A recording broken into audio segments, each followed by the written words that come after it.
So first off, homework. You'll notice I didn't write homework here.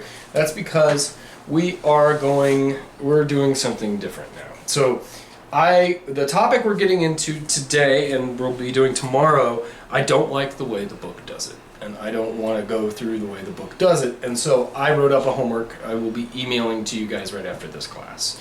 10 questions. Each question has a bunch of parts, and I'll explain what parts those are as we go through. And so There's if solutions, the last part that I ask you to do, you'll see whether or not you got it right. Okay. So yeah, because you're going to graph everything at the end, just with Desmos, and you'll see. We'll talk about that a little bit more, but you'll know if you did it wrong when you do the graphing. So, okay, so having said that, I don't know if I want to say more or just get right into it. Yeah, so let's just get right into it. How do we estimate the square root of 4.01? What would you do if I said, give me close to 2. It's close, right? It's close to 2. You say it's really close to 4, like the square root of 4. Yeah. So you'd say it's approximately the square root of 4. And so it's close to 2, yeah. Now you could, you could think, well, all right, I know how to manipulate some numbers. Maybe I'll do something like this. This is close to this, right? Like that's what that is. In fact, it's not close to, it's exactly that. Yeah. So you could say, maybe I could do this. 401 over root 100, so that's something over 10, divided by 10. 4.01, and now you're kind of back to the same situation. 401, I don't think factors into anything. I didn't check. It looks prime. Yeah. It could very well be prime. So you could say, well, it's approximately like 400. Square root of 400 happens to be 20. And so you're right back to, well, it's about 2. So what if we actually need a good estimate? Like, let's say we need like 3 decimal places. Any ideas of what we could do to estimate this guy? Besides plugging him into a calculator. If you plug it into a calculator, this is what you get. I want to keep this down here. 4.01, because we're going to come back to this a few times. What you get is 2.002 498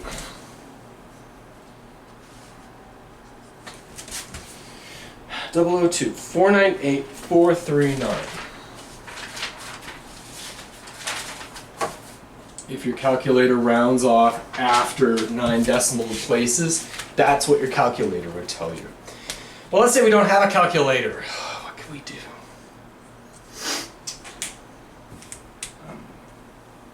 I don't expect you to have any ideas. Well, if you set it equal to a number. You said it what? So I could say x equals the square root. Could do that. So x equals root 4.01. Square both sides, I guess.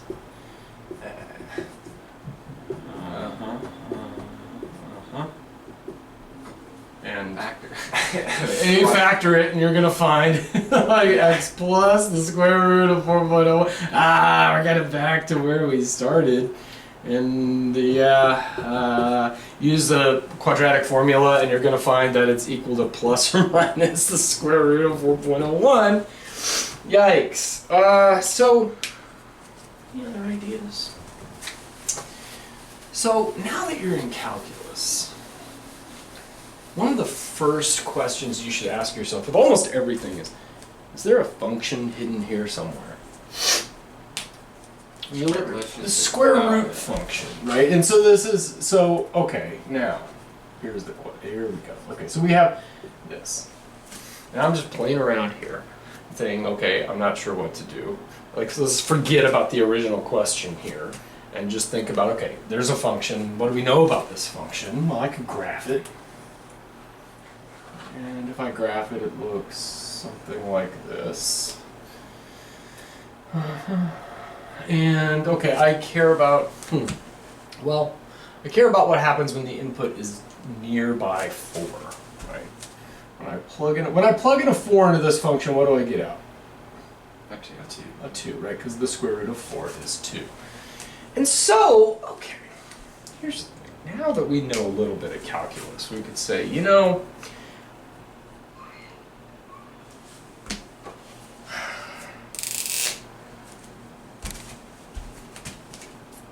if we think about the tangent line right here, if we had a tangent line, whatever it happens to be, it has some formula, y equals mx plus b. And I could just see by looking at this, if I were to just graph this tangent line, I could see that when I'm nearby 4, this line is really close to the actual value of the function.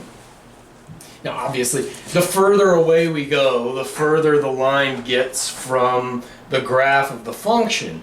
But when I'm really close to 4, it's a pretty good estimate of what that value would be. And so I'm going to introduce a new idea, or new language here. We're going to say, instead of calling it y, I'm going to call it L of x. And what we're going to call this thing, x, is the linear approximation. L for linear. The linear approximation of f,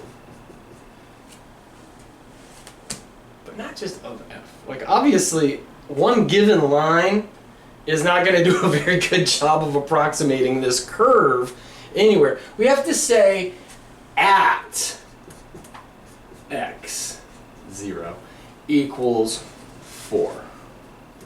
Why x0? Because that's what we do. Because we don't want to confuse, because this is a fixed point right here, right? Given this problem that I'm working on, and right now we could forget about this problem, like just forget that I ever said anything, and pretend that I'm just introducing all this stuff to you, right? This line works here at this given fixed number. If I'm somewhere else, this line ain't gonna work, right? And so we want to distinguish this from being a variable. This is a constant, and so this is just something we do. We put a little 0 there, like this is the x that you care about, x0. Anyway, so L of x is the linear approximation of this function at this point. It's just the tangent line at 4. But it does a good job. When you're nearby 4, it does a pretty good job of estimating what the value of that function is. So, how do we find L of x? What do we need to do? Right? That's one thing. So let's just think about this. Like pretend that I haven't done anything here. And all I have is an f of x, which in this case is root x. And I know that I want some other function, L, and I know I want it to be a linear function. Okay? And I want it to be as similar to this thing at this point as I possibly can. You say, well, it would be nice if at this point these two things have the same slope. Right? And that's the idea here, right? Saying that the slope of the function, which, what's the derivative of this? 1 over 2 root x. 1 over 2 root x. And what's the derivative of this? M. Just m, right? Just plain old m. What we're going to demand, because obviously a line can't have the same slope at every point of this thing, otherwise it would be that thing, right? So this is why this is important. It's not, so you can't say, what's the linear approximation of this curve? Well, there is none. Like, one line ain't gonna do the job. But you can say, what's the linear approximation of this curve at this point? You could say, well, it should have the same slope. If you're gonna approximate it, it should have the same slope. Obviously, if you have a different slope, it's not going to be a very good approximation, is it? Right? So what we're going to do is we're going to demand that at 4, in other words, we want that f prime of 4 to be the same thing as L prime of 4. This happens to be a constant, and so at 4 it's still just m. Now what about this? What happens when I plug in a 1 over 4, which is what? 1 over 4. It should be 1, because that's a 2, so that's 1 over 2 times 2. That should just be 1 over 4. Okay, so I have that m is 1 over 4. What else needs to be true for this to be a good approximation? We talked about the derivative. What about the actual value of the function?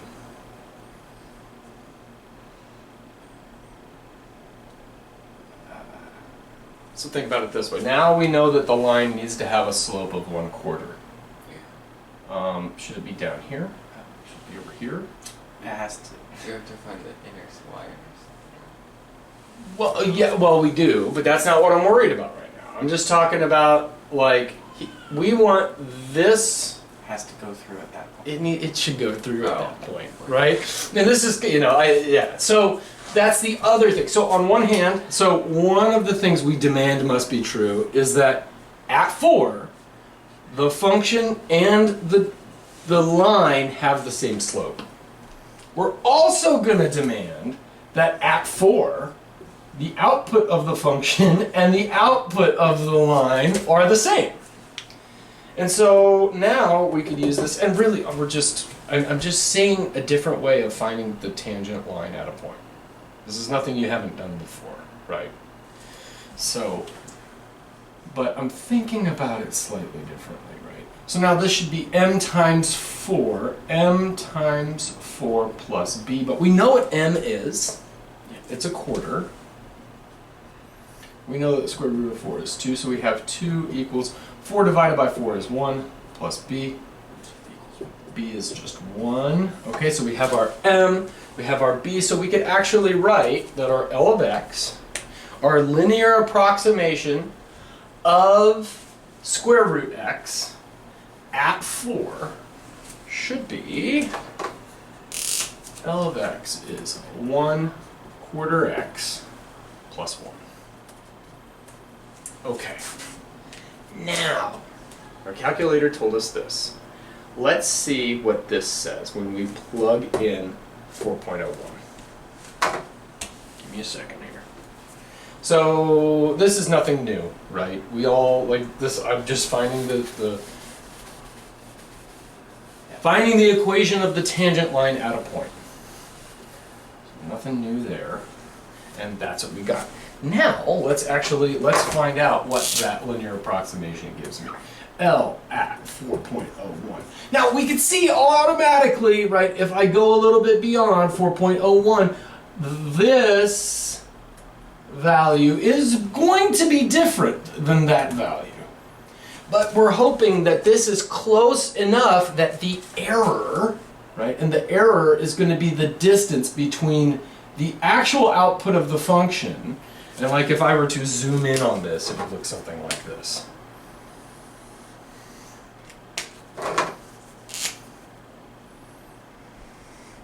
So here's 4.01, I plug that in, I get this right here. The true value, the true output of the function is this right here. And we would call this distance from here to here. This would be the error. The absolute value of that is going to be the error. We know that there's going to be some error because square root is not a straight line. L is a straight line. It's got to come up a little bit because L is curving down. And so there will be an error, but we're hoping that it's going to be small, right? Now, I'm going to stop here. One of the reasons we're not doing this in the book is because when the book does this, it focuses so much on error. Half of the problems that you get are estimate or find the error. It gives you a setup like this. Use a linear approximation to estimate this. Find the error. And it's like, okay, I don't think we need to go into that, really. Like, you just, like, obviously there's error. Okay, we could go do 1,000 of these and find the error. That's not where we're going with this. In fact, where we're going with this has very little to do with estimating actual values of stuff. I'm using this to motivate a conversation, but this conversation is going to go in a radically different direction. That's why I'm not using the book. because the book harps on and on about estimation and error and stuff like that. We're going somewhere much cooler than that. So I don't want to give anything away. So here we go. Let's see what the actual output value is, and we'll see how close it gets to what my calculator says. So I have 1/4, 4 times 4.01, right? I'm just plugging this into that function right there. I guess I'm going to do this on the fly. 4.01 is the same thing as 4 plus 1 over 100. Yeah? Yes. So I distribute the quarter in, that gives me 1 plus, this is 0.01 divided by 4. It's the same thing as, or we could think about that as the same thing as 4.01 times 0.25. Yeah? So that just moves the decimal place over 1, 2 places. So that's 0.0025. Yeah? Plus 1, plus 1. So that's 2 plus 0.0025. That's 2.0025. Hey, that's actually really good. You get 3 decimal places. It's not off until the 4th decimal place. And even then, look at that, 49. It's really good. That's kind of cool. So it looks like that's a pretty good approximation when you're really close to 4. But is it going to be a good approximation when we get out here to say 9? What happens with the real function and the actual function? Plug in a 9, I get out a what? A 3. Now let's see what my linear approximation tells me.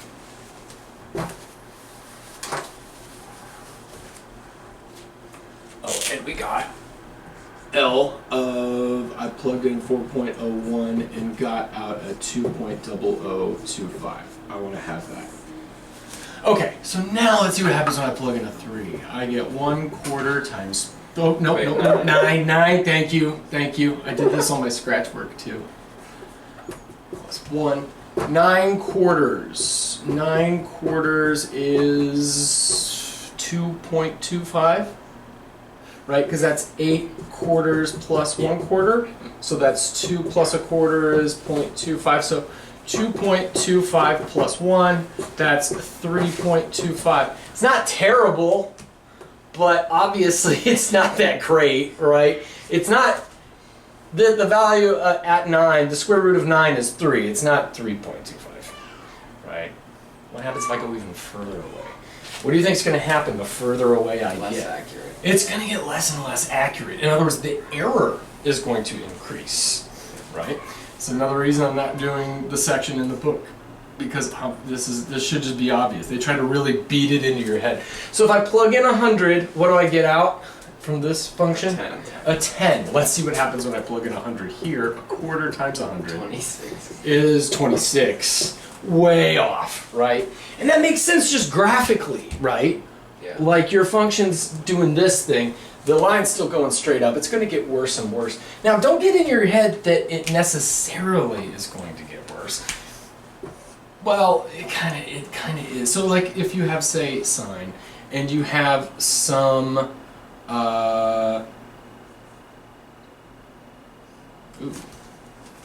where do I want to do it? Let's do it right here.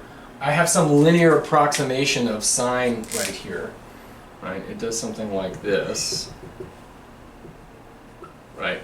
It's really good right there, really bad here, bad here. Oh, it happened! It just so happened to be a great one right there.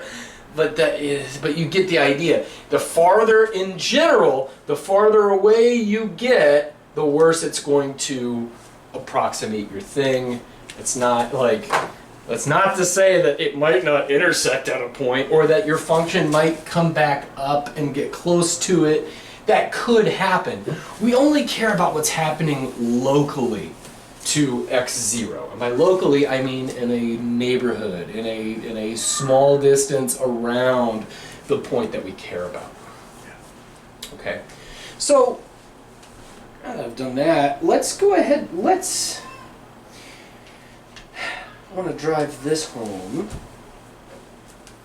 Let's actually find the linear approximation to this function at x0 equals 9. So let's do the same thing we did a minute Wait, ago. 9 or not 9.0? No. Well, we want at Oh, 9 okay. because think about Okay, it. yeah. Like this is and this you'll see here. Why would we do it at 9 and not 9.01? Well, first off, we have our f of x, which is root x. We want a linear approximation to x, which is mx plus b. And we want it to be good at 9, meaning I want the same slope at 9. So f prime of x is still 1 over 2 root x. L prime of x, that's nice, it's just m. So at 9 is what I want it. Problem would be if at 9.01, I'd be plugging 9.01 in there. Yeah. That doesn't help me. I mean, I could do it symbolically, and it would just be that my slope is 1.2 over 9.01, and now you're carrying this around in all your calculations. It's going to be really ugly. The utility to this, if this type of problem is indeed the type of problem we're working on, is that, well, I may not know what it is at 9.01, but when I'm really close at, say, 9, I do know what the slope is exactly. And so let's do, and so now one thing to notice here is what we're setting up now is a system of equations. I want the output of the function at 9 to be the same thing as the output of the line at 9, and I want the derivative of the function at 9 to be the same thing as the derivative of the line at 9. And this is just a system of equations. What is f of 9? 3. It's 3. What is L of 9? 3.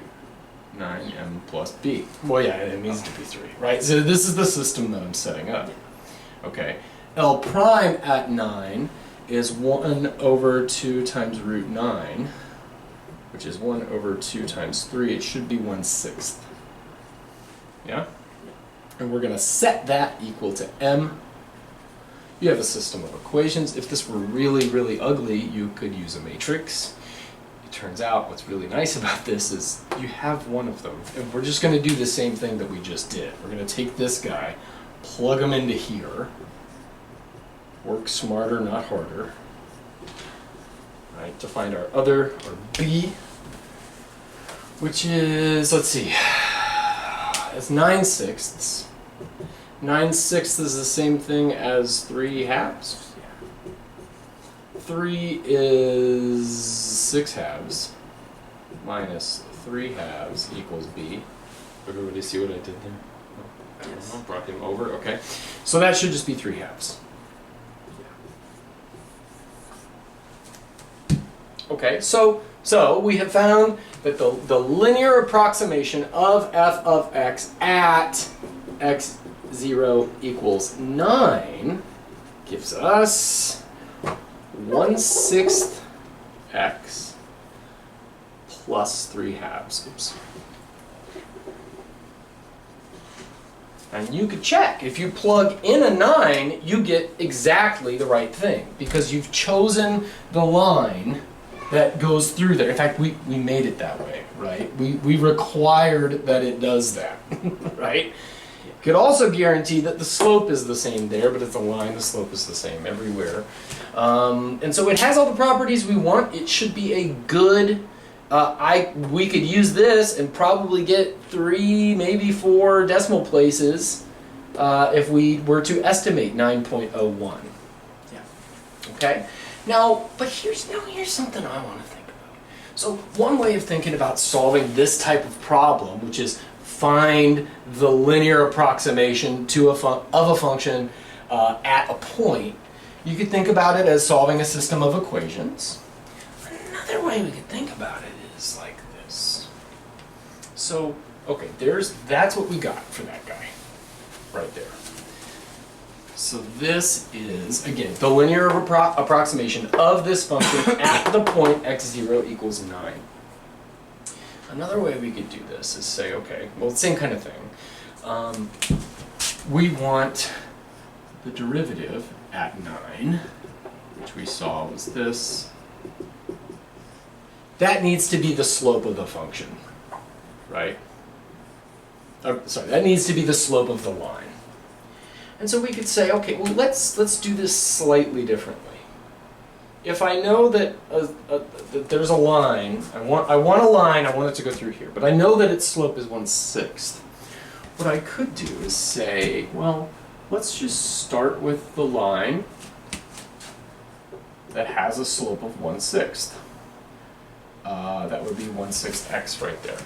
And why would I start right here? Well, because if the line really only has two things that make it what it is. It's slope, which we already got. That was an easy one to find. Now we just need to figure out where it needs to go through. And what we could do is just say, well, why don't we start it here at 0? Then if we shift it right 9 units and up 3 units, it'll go through the point that we want, right? Like, think about it this way. Here's 9, here's 3. We start with the line y equals 1/6 x. Now, if we shift it to the right 9 units,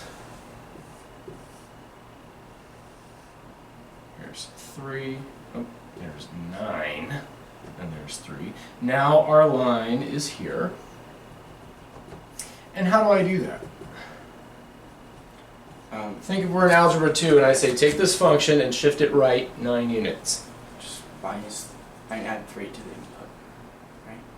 Minus how many from the input? 3. Shifting 9 units? Oh, 9, 9. Yeah, I know.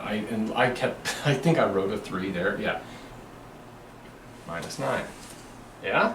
That's that line. Oh, yeah. Now we need to take this function and shift it up 3 units. So we need to take the function that we just had, shift him up 3 units so that he goes through right here. How do I take that function and shift it up 3 units? Add 3 to that. Add 3. This should be the same line as that. Yeah. Is it? Probably. Wait. Let's find out. There's one way to find out. Yeah. So let's just see. Let's just see here. My claim is that this is that line. Let's see. So I'm going to multiply the 1/6 through, and I get 1/6 x minus 9/6 plus 3. Does that look familiar? 9, negative 9/6. 6x minus, that's the same as 3/2 Yeah. plus 3. That was the same. In fact, those were the same calculations we just did, wasn't it? Yes. Interesting. 1/6 x. 3 is 6/2 minus 3/2 leaves me with positive 3/2. Turns out it is the same one. Oh, that's interesting. Huh. Now, this whole graphical shifting thing works in the case of a line. It's not going to generalize too well, but what we've just found out, though, is that if you think about, you have a linear approximation. Like, what I've kind of stumbled upon here, I'm just kind of reasoning through, there's another way you could find a line. I mean, we know that it has to have a 6. I could just take that line and shift it and da-da-da-da-da. I'm thinking, shifting? Well, that's the same thing, and we know how far we want to shift it. In this case, we know that x0, the point that I care about, is at 9. In the previous case, we knew that x0, the point I care about, was 4. It's like, what if I just take the general line thing and shift him? Let's just see. I don't know what's going to happen, but let's say that this setup here, where I said, okay, I have a function, and I want to approximate it with a line.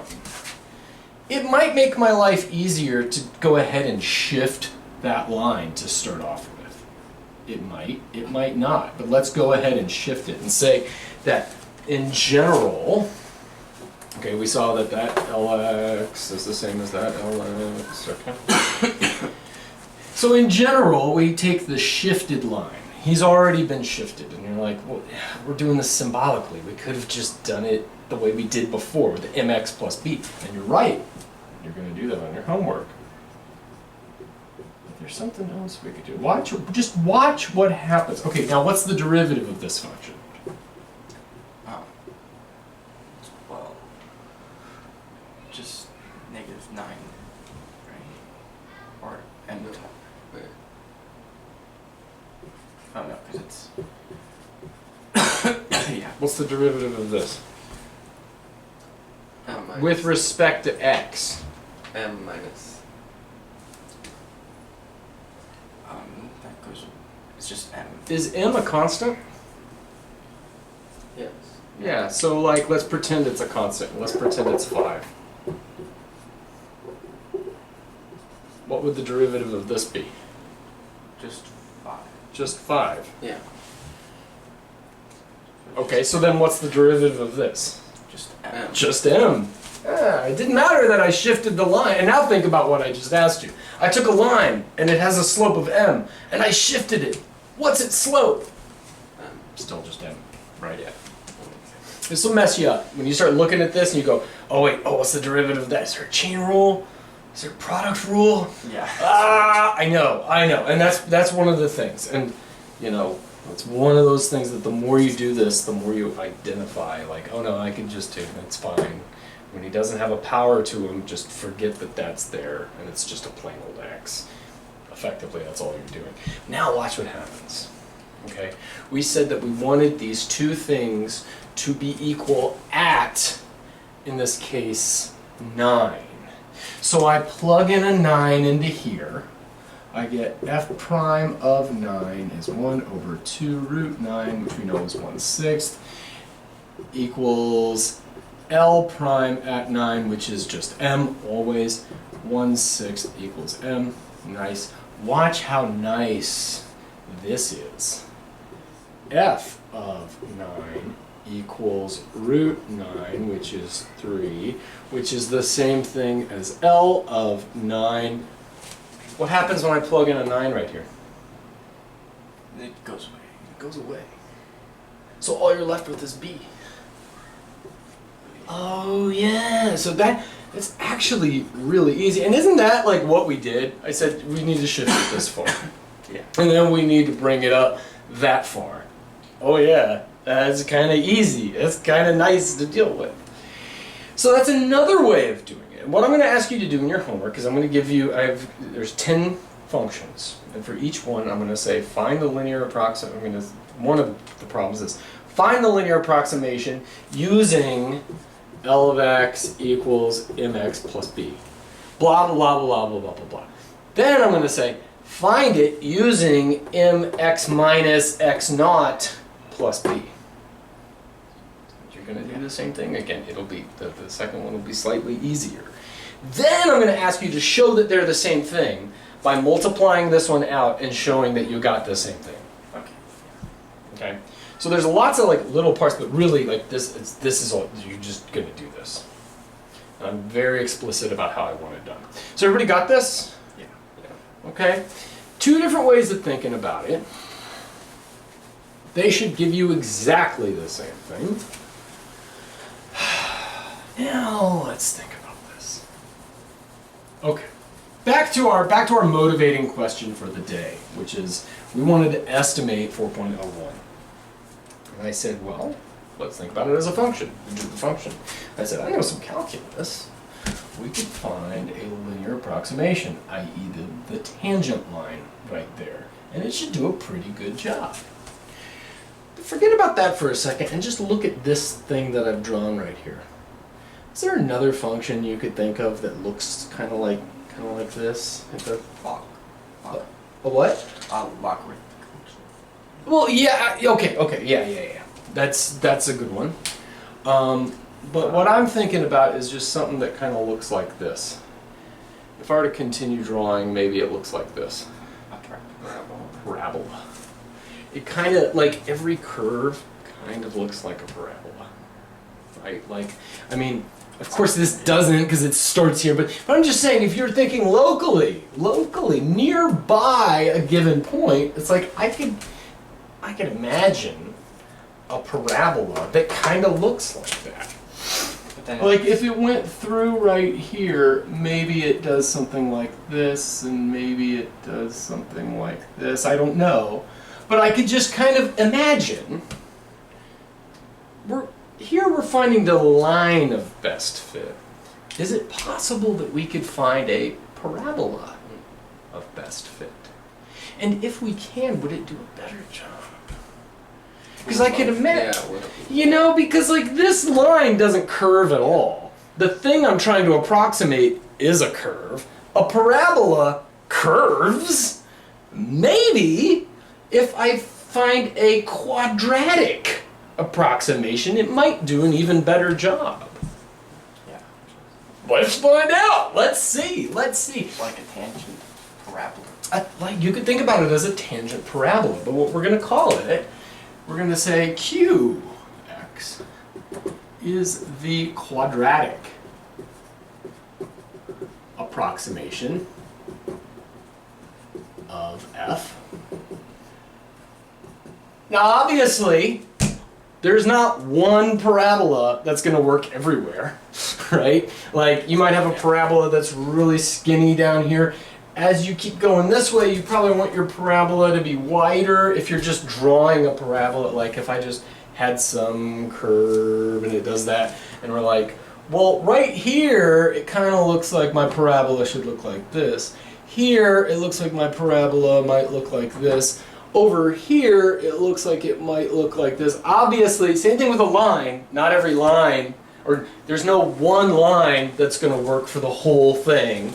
Similarly, there's no one parabola that's going to work everywhere. So when you're talking about a quadratic approximation, you have to talk about at a point. What point do we care about? Well, let's go back to 4. So q of x will be the quadratic approximation of square root at 4. So it has to have And so the let's same think tangent about, line. say again? We'd have to have the same tangent line as So let's think about the properties that we want. We have an f of x, which is the square root of x. And we have a q of x, which has what formula? ax squared plus bx plus c. There you go. Right? So I just told you it's a quadratic, meaning it's a parabola. So what form does it have? Boom. For some a, b, and c. We don't know what they are. Same thing with the line. It was like, what does a line look like? Well, mx plus b. We don't know m, we don't know b, but we know that they exist, right? Same thing here. We don't know what a, b, and c are, but we do. Okay, and so, okay, let's think about the properties we want it to have. On one hand, I want it to be the case that when I plug in the value, I get the same value. So we're going to demand that f of 4 is equal to q of 4. What other kind of property do you want it to have right here? Same tangent line. It should have the same slope. Yeah. Okay. So I want, now we already did this, so 1, 2 root x right there. I want, now it's not going to work everywhere, obviously. It's going to be different over here. But at 4, I want the derivative of my function to be the same as the derivative of my parabola. Yeah. What is q prime? 2ax plus b. Yeah. Now, what other kind of property would we like it to have?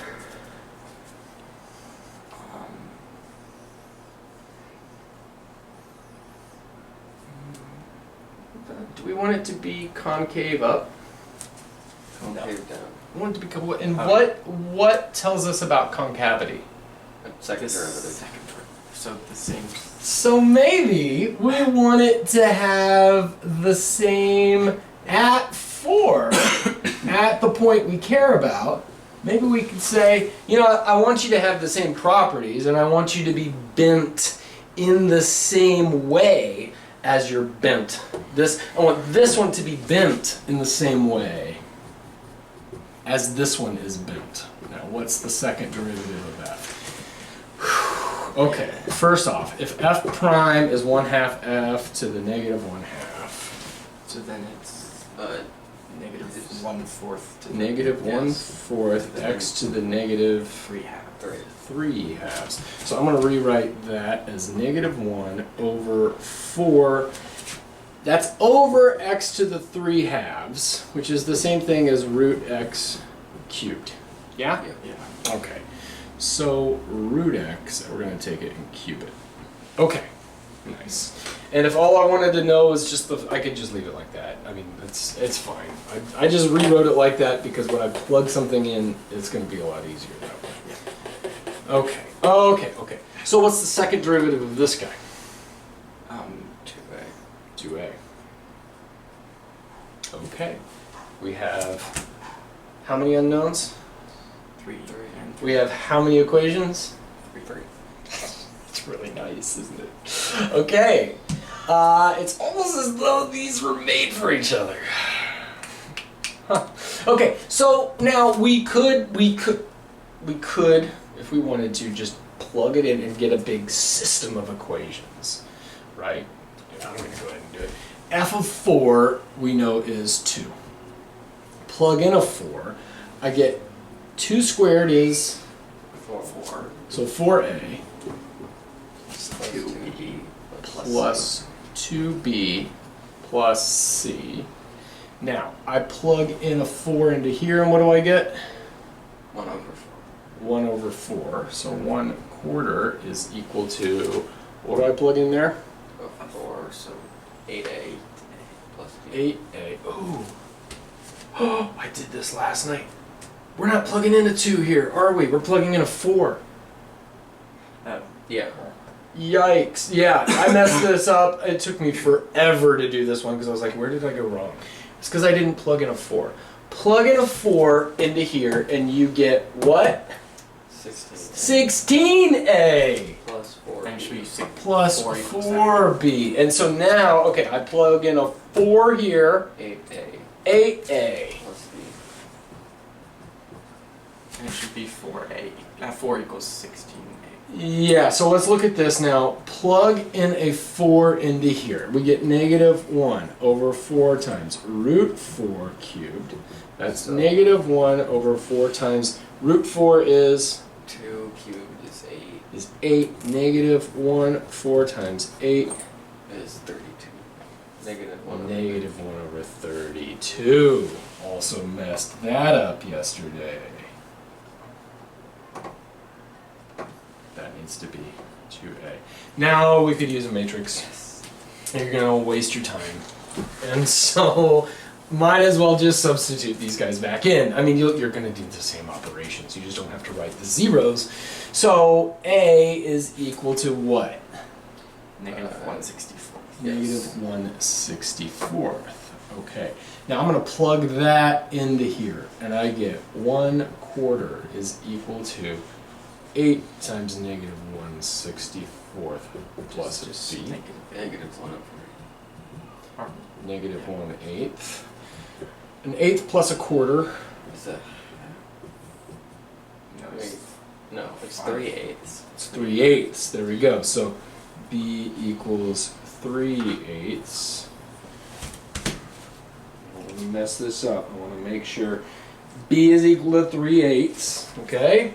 Now Can just we could just plug all of that, this one into here and this one into here, and I get 2 is equal to 16 times negative 1 over 64 plus 4 times positive 3 over 8 plus c. 2 is equal to what's 16 over 1/4. 1/4. There we go. Negative 1/4.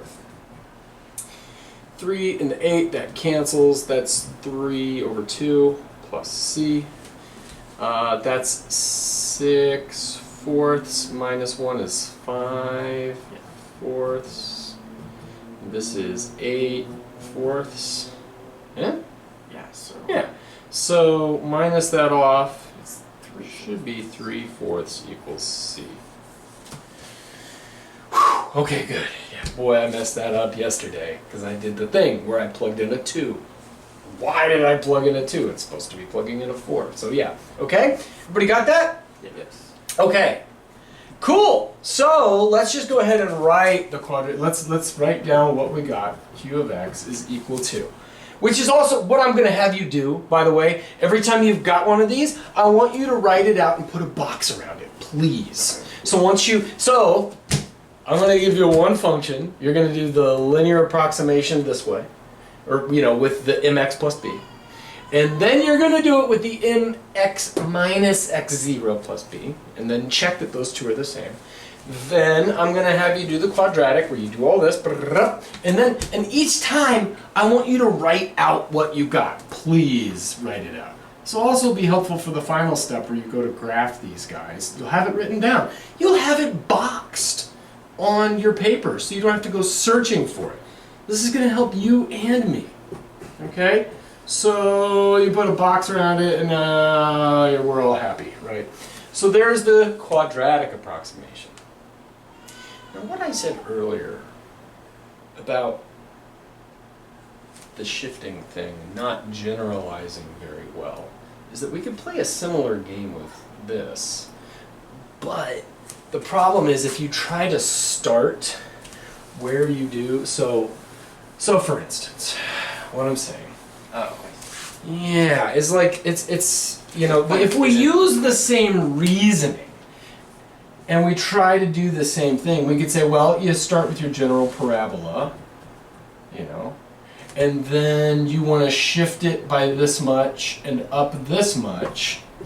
Well, or I guess you would know that it's a downward parabola, and you would get that from the A because the A, blah, blah, blah.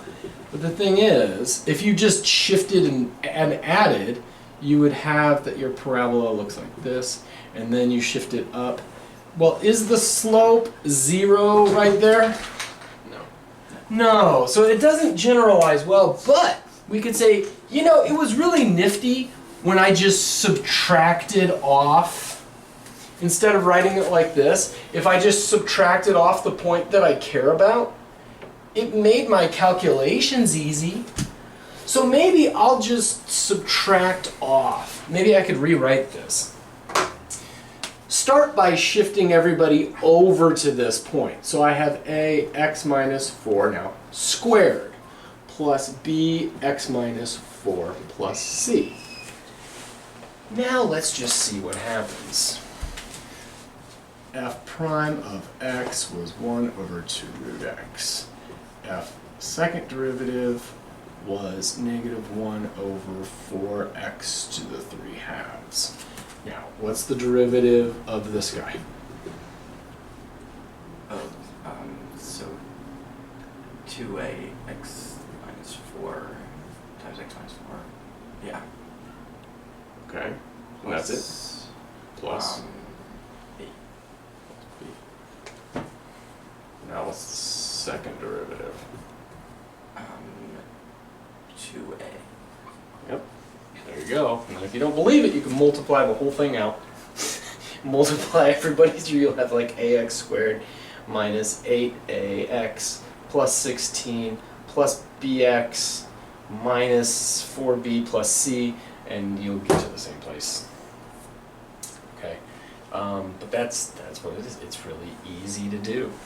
Really easy. Now watch what happens when we demand that when I plug in a 4 here, I get the same thing as when I plug in a 4 here. Let's do that one. Plug in a 4 for this guy. F of 4 is root 4 is 2. Now what's Q of 4? So negative 1 over 64. Where are you getting this 1 over 64 stuff? I said plug 4 into here. Oh, it did that. Oh. Plug 4 into here, and what do you get? Just C. Just C. Yeah. Oh, that's easy. That's way easier. Now let's do this. We demand that the first derivative is the same as the first derivative at 4. So I take the derivative here and I plug it in and I get 1/4. And I say that has to be the same thing as the derivative. So plug in a 4 into this function and what do we get? B. Oh, That was easy. And now we take the second derivative, and here's where we might actually have to do a little bit of calculation. You plug in a 4, and we got last time negative 1 over 32. That's not going to change.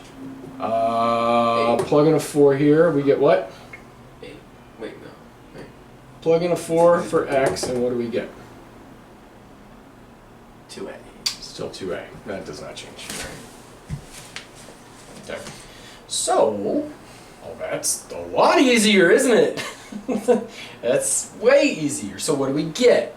We found that 2 is equal to c, so c is equal to 2. We found that b is equal to a quarter. B was just equal to the derivative at that point. And a is And A worked out to be negative 164. So let's just now so you're going to do this. You're going to do that 2 ways. You're going to do Q with the AX squared plus BX plus C. And you're going to blah, blah, blah, and find it and then box it. Then you're going to do it again with Q is A minus X, or A times X minus whatever X0 is squared plus B X minus whatever X0 is, parentheses, plus C. You do this, you'll see it's way easier to do it this way. And then finally, you're going to check. Okay? Yeah. What happened? Oh, that's your, okay. Now we're going to check that what we got here is the same thing as that. Okay? So let's do that.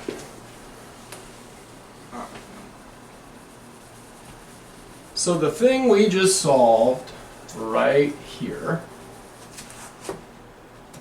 we found that Q was equal to, that A is negative 164. X minus 4 squared. Plus B is a quarter, plus 1 quarter. X minus 4. Plus C we found was 2. Okay? And then you would put a box around this, because I've asked you, once you've got it, put a box around it. Then the next question is going to be, show that this is the same as that by multiplying this out. So let's multiply it out. This is probably the hardest part of this homework. Well, besides finding derivatives and plugging stuff in, but what's this squared? X squared minus 4. Minus 8x. That's minus 8x plus 16. Plus 16.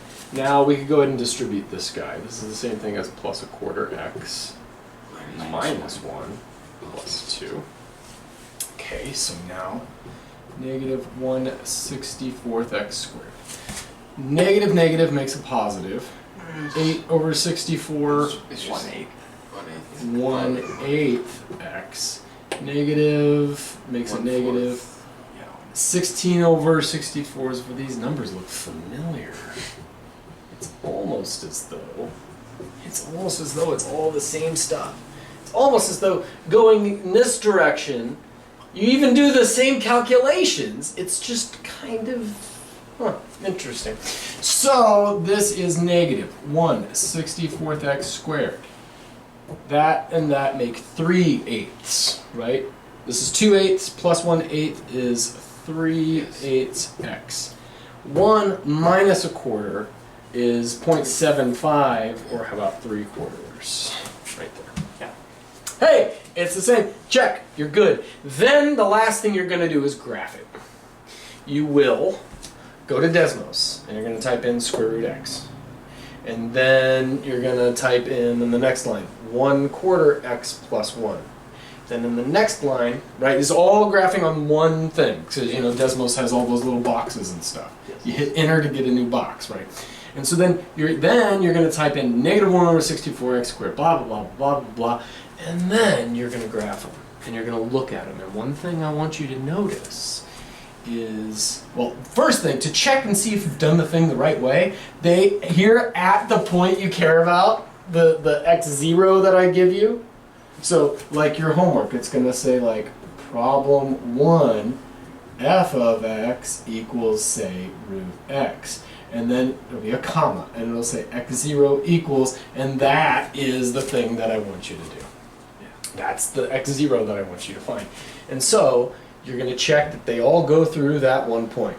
Yes.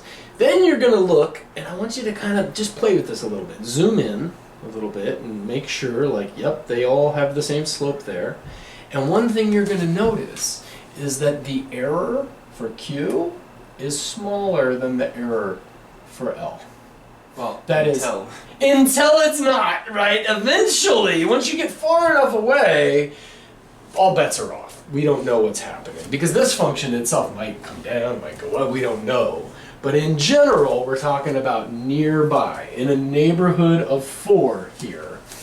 If we were to zoom in on that, what you would see, I got all this, that's good.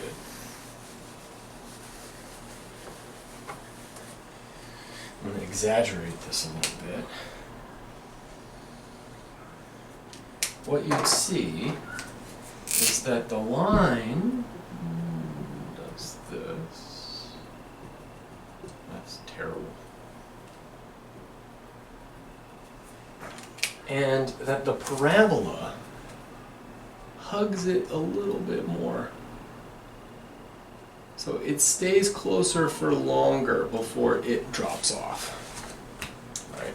So we're trying to estimate this point right here. The error for the quadratic approximation stays closer for longer than the linear one. And I want you to see that every single time. I want you, like, you might graph and go, yeah, okay. Please, like, do yourself a favor and just really reinforce this into your head by checking every single time. Zoom in and go, yeah, it works. And I want you to get to a point where you believe this, that the quadratic approximation does a better job of approximating the function for a longer interval, for a wider interval, a greater interval, a bigger interval. I'm saying that a bunch of different ways. Now, finally, let's go ahead and see. Does it do a better job at 4.01? Well, I'm going to plug it in. Did I do it? I did it. Okay, good. So,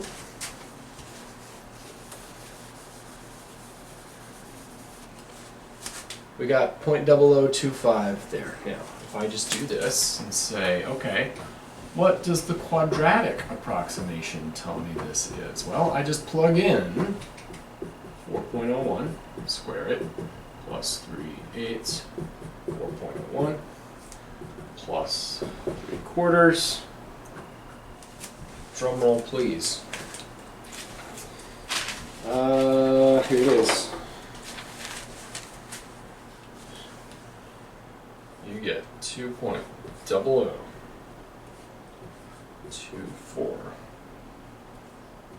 98 43 Isn't that crazy? It kind of blows my mind. Like, this is surprisingly good. Now, if I'd start out with what's 4.1, it's not that impressive. it's off by a good amount, right? But when you get really close to 4.01, that works. Look at this. That's down to the 9th decimal place is where that goes. So you're off by 100th, right? You're 100th away from the thing that you used to calculate all of this. You're off by 100th, and it gives you something that's good out to the, what's that, the billionth?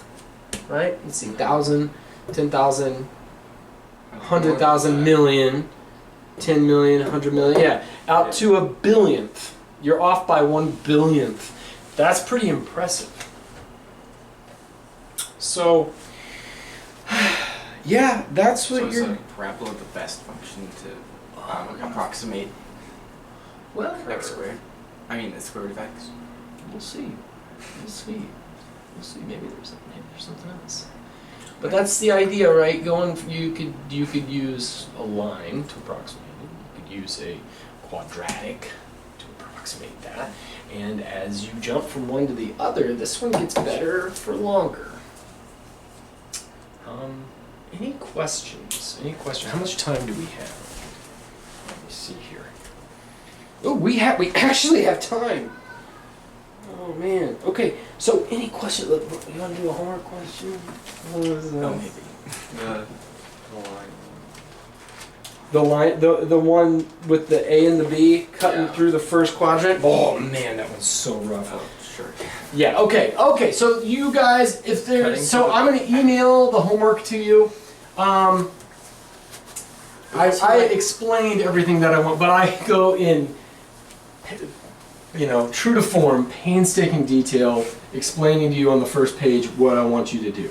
It'll say, for the following, for each of the following functions, do the following 7 steps, steps A through G, and it was just find the line with the A mx plus b, that's one. Then mx minus x0 plus b. Then 3, check that they're the same. So it looks like a lot. Is there like 10 times 70 things to do, 10 times 7 to 70 things to do? Many of them are very easy. So you're just doing that, right? Yeah. Okay. The question. Yeah, this one it took me a while just to even figure out what this Does meant. cutting through the first quadrant mean like it goes through the... So it says that A and B are positive numbers. They're strictly bigger than 0, and it says that there's a line that cuts through. I know, and I was going to say something about this in class, because what do you mean by that? It says it's cut off by the first quadrant or something. What do they mean by that? Means They just mean that it intersects here and here. Oh. We just don't know where. And we want to, minimize the area? yeah. Was that it? So find the think. minimum area. Wouldn't it That just does make that infinitely close to 0? Well, can you do that though? That's kind of the question. Because a triangle can get infinitely small as long as it doesn't... Oh, so maybe it was. It can't get infinitely small with this, because think about it. If it has to go through Oh, these, it has to... Right. yeah, you can make it infinitely large by taking this arbitrarily close to here, and then that would be arbitrarily large, and so its area would be, Yeah. so you have to find the minimum area right there. Yeah, so we have to Okay. Ditto here. You could bring this arbitrarily close to A, and it keeps getting bigger and bigger. So, okay, what we need then is the area is the base, 1/2 the base times the height. And that's what we want to minimize. B. Okay, I'm going to use a capital B for base, capital H for height. And then for the line, it was mx plus b, which is all. Right, yeah, and the line is mx plus b. So, this line right here has mx plus, let's call it c. Okay, Yeah, that's yeah, there you go. Okay, so now we need to somehow put all this together. If I could find this base and I could find this height, then I have the thing that I want. So, what do we need to do? If I find that point, Yeah. which occurs when the output is 0, right? This occurs where y is equal to 0. This occurs where x is equal to 0. Then I have my base and I have my height. So now what do we need to do here? M is probably going to be in terms of m. So what I want to do is Can we say... get rid of this c somehow by... Well, yeah, we are. And that's what I'm going to say. Because it goes through, and this is the key here, it goes through this point. When I plug in an A, I get out a B. So when I plug in an A, I get out a B. So B minus MA is equal to C. So now I have that y is equal to mx plus B minus MA.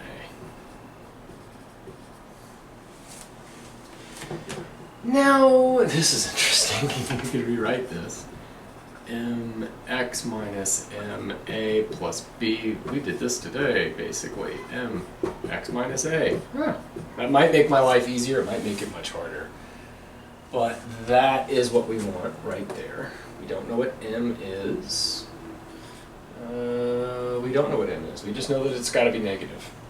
Can't be 0. Can't be positive, because then it won't make a triangle. So it's got to be a negative number. Okay, so let's just do it. When y is equal to 0, this is going to give me big B, my base. This occurs when y is equal to 0. When that's equal to 0, we get mx minus a plus b. I should have left it like that, because now I'm finding the x value. right? I want to solve for x. Wait, was the problem to find the smallest area or to find the smallest line? I feel like it might be. It was the smallest line, wasn't it? I think so, because you had to use like the Same problem, Thackeray. pretty much, because it was distance, which is going to be. Yeah. Yeah.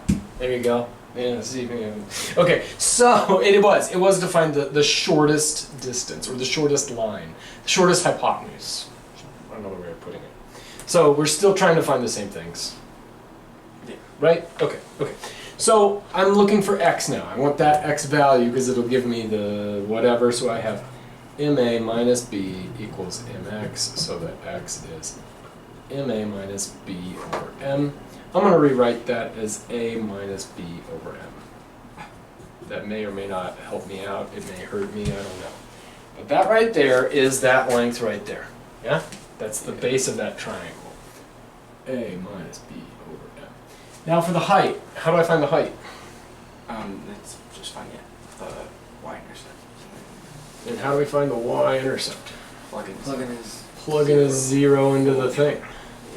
And so I plug in a 0 into here, and I get that y is b minus m. Yeah? Yeah. So then. Oh, okay, I was going to say, wait a second. Okay. Yes. So, the height, h, from here to here, is equal to b minus ma. And so, d squared is that, and I'm going to go ahead, I mean, it's the same thing, we just do this. So, okay then, d as a function of m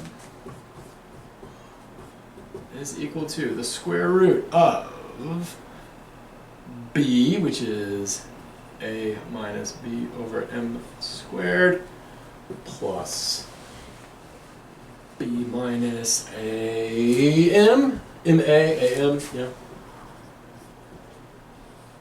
Okay, so why is m the variable? Why is m variable? Because I don't know. Well, a and b can't be because it's fixed, right? It's like it's saying given an a and a b that are both positive. Okay, so now we put our point there. You can't change that. What you can change is the slope here. Yeah. Okay. So that's the only thing that's moving. So now that I have that, right, I have it down to a function of one variable. I don't need to do any kind of crazy stuff. I could just say, okay, then the derivative of it, that makes all this go down there. And I guess it brings a 2 down here too, whatever, I don't care. Now we take the derivative of the inside stuff. Oh boy. 2a minus b over m raised to the first power. Now we multiply by the derivative of the inside stuff. Which is The a goes away, so we have minus b over m, which is minus b to the n to the negative 1, and we take the derivative of that. Negative 1 comes down, makes it positive, and then we drop that guy down. so that's b over m squared. Okay, so b over m squared, and he's positive. Now I add that to, take the derivative of this, 2 drops down.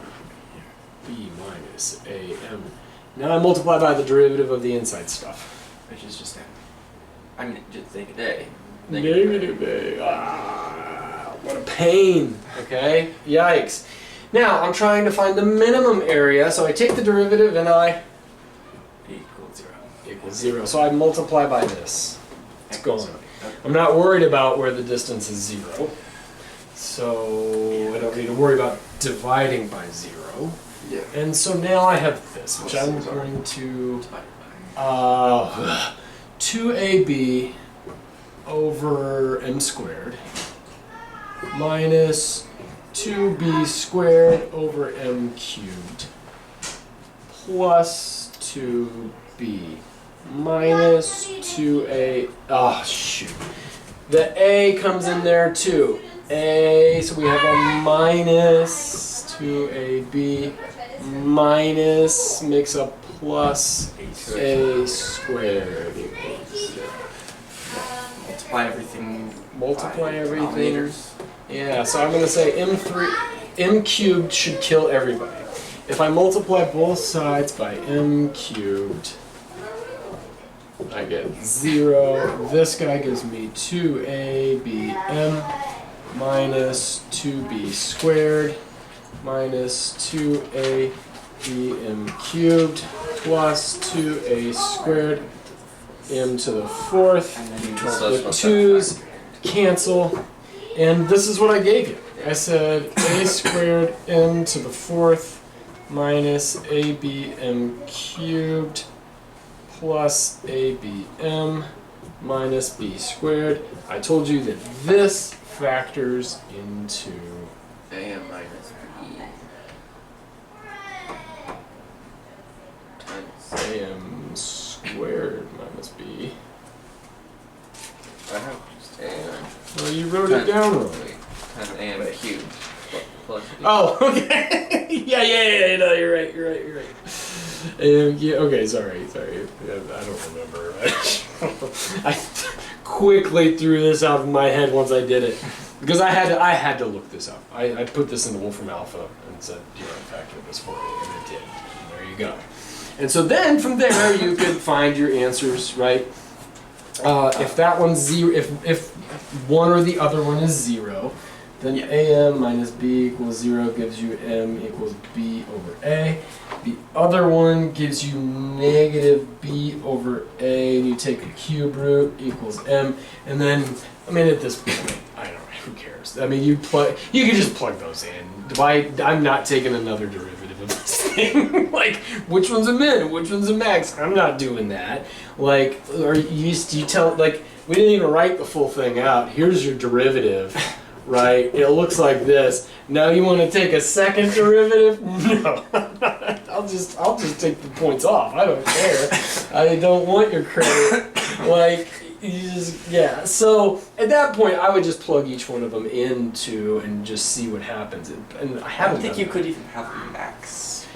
Yeah, and so it might be the case also that if you plug one in, you get like a complex number or something. That's what I'm imagining happens. Because when you take a cube root of something, you actually get there's 3 possibilities there. Yeah. And so, Oh, but the other two are. Wait, there are 3? yeah, Two of them are yeah, complex. there's 3, yeah. So like, Oh. for instance, the cube root of -1 gives you -1 and 2 complex numbers. It's annoying, yeah, because there's 3. There are, in the complex plane, there are 3 numbers that when you cube them, they come back to -1. So just remember what we were talking about, how it's kind of like a circle, Yeah. right? When you square something, you double its argument, right? And so the cube root of -1 is there, but there's also here and here, which should be this should be pi over 3. This would be negative pi over 3. So pi over 3, and if that radius is 1, it should be 1. That's the small one. Right. So yeah, we have 1, 2, root 3. So the long one's root 3 over 2. There you go. The long one's root 3 over 2. So this point in the complex plane would be 1/2 plus I times root 3 over 2. This one here is -1/2 minus I times root 3 over 2. So these are the 3 roots of that. Ditto here. That's a number, and you take a cube root of it, there's going to be 3 m's. Obviously, m is not a complex number, so you can throw the ones that have I out, and then just check between that. So, yeah. Alright, there you go. And then just check those 2 numbers. It'd be interesting. Cube those. Extra credit. Cube those, and make sure that they come out to -1. If they don't, even extra credit for finding a mistake that I made. So that's a going thing. If I ever make a mistake, I don't know if I've ever said this, and I should have said this day one, like 2.5 years ago. if I ever make a mistake and you point it out, like after the fact, like, oh, you know, when we're all doing it, it's like, oh, you wrote a 3 instead of a 2. Yeah, I don't care. But like, I mean, thank you for doing that, right? But I mean, like a big mistake. Like I just told you, if you cube that, you'll get a -1. If you ever come back and say it doesn't work, and you prove that to me, totally extra credit. That's awesome.